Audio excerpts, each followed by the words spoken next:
सर्वं मे तुमे तत्व राष्ट्रम समर्था भवत्वा आशिषाते पुरुषम. பயணிக்க வேண்டிய தூரம் ரொம்ப தூரம். நான் சந்திக்க வேண்டிய எதிரிகள் இவர்களை விட பல லட்சம் மடங்கு வலிவானவர்கள். சங் பரிவார்களை எதிர்கொள்றதுங்கிறது இந்தியாவில் சாதாரணமான விஷயம் கிடையாது. நீங்க திமுக எதிர்கொள்றதோ பாமக எதிர்கொள்றதோ அது ஜுஜிபி. அது ஒரு ஏன்னா அவங்களாம் சராசரி அரசியல் கட்சிகள். திராவிட முன்னேற்ற கழகமோ அதிமுகவோ இடதுசாரிகளோ அவங்க வெறும் அரசியல் கொள்கைகளை பேசக்கூடியவங்க. ஆனா பிஜேபி RSSங்கிறது அந்த மாதிரி சராசரி அரசியல் கட்சி கிடையாது. அவங்களுக்கு 100 ஆண்டு கால செயல் திட்டத்தை முன்கூட்டியே உருவாக்கி வச்சுக்கிட்டு வேலை செய்யறவங்க அவங்க. மோடின்ற நபரை கூட நீங்க தூக்கி வைங்க. It is RSS which is dangerous, deadly dangerous. 100 years ஆகுது அந்த ஆர்கனைசேஷன். 100 years இருக்கக்கூடிய எந்த ஒரு ஆர்கனைசேஷனும் வேர்ல்டு வைடு 1 2 3 4 உடைஞ்சிருக்கும். இது உடையவே இல்லை. படிப்படியா கிராஜுவலா நம்மளால இந்தியாவை நிர்வகிக்க முடியும்ன்ற அந்த நம்பிக்கை RSSக்கு வந்துகிட்டே இருக்குது. கிரவுண்ட்ல போய் வேலை செய்யறாங்க.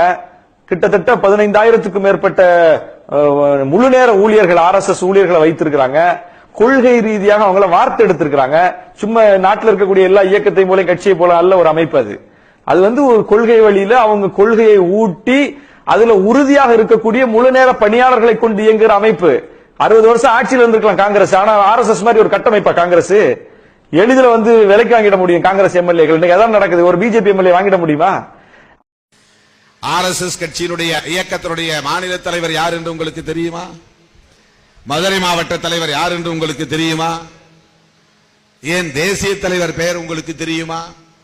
அவர்கள் என்றைக்காவது தங்களுடைய பெயரை வால் போஸ்டர் சுவரொட்டிகளிலே அச்சிட்டதுண்டா? துண்டறிக்கைகளிலே அச்சிட்டதுண்டா?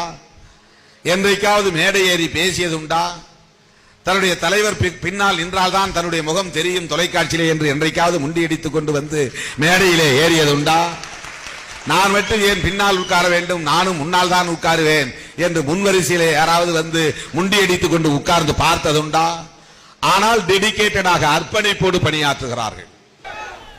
இன்னைக்கு இந்தியாவில் ஆட்சியில் இருக்கிறது யாரு?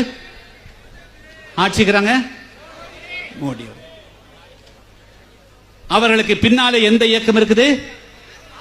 RSS. அந்த இயக்கம் எப்பொழுது தோன்றியது?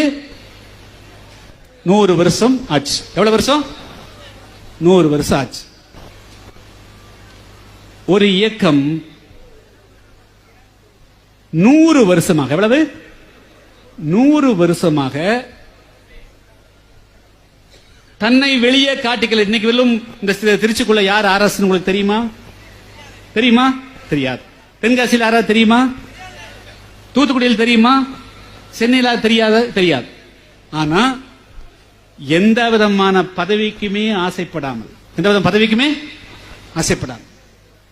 எந்த விதமான சொத்து சுகத்துக்குமே ஆசைப்படாமல் 1 வருஷம் அல்ல, 2 வருஷம் அல்ல, 100 ஆண்டு காலம் மக்களிடத்திலே சென்று சொல்லி சொல்லி சொல்லி எடுத்த கருத்துக்களை எடுத்துரைத்து